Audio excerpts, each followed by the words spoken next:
এখানে এই যে জামা বাবার ভাড়া, বাড়ি যাওয়ার বকশিস।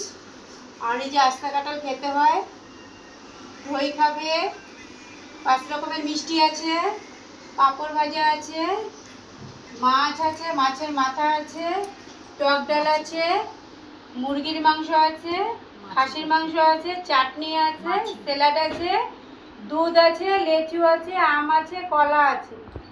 বলো আইটেমগুলো কিরকম হয়েছে? আমি তো বেশিটা পারি নাই, যা সামর্থ্য তাই আমি করেছি। এই যে আমার মা জেঠি করেছে, দিদি আছে, এই যে আমরা 2 বোন মিলে এই আয়োজনগুলো করেছি।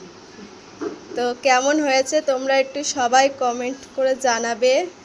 যেহেতু আমার শরীরটা ভালো না বলে তো সব কিছু আমার মা আর জেঠি করেছে।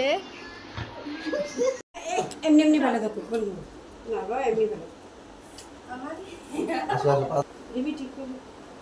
দাও দিদি দাও। নাও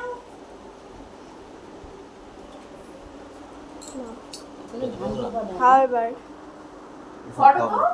দাঁড়াও। তো এই দেখো আমাদের জামাইবাবু এখন খাচ্ছে, মানে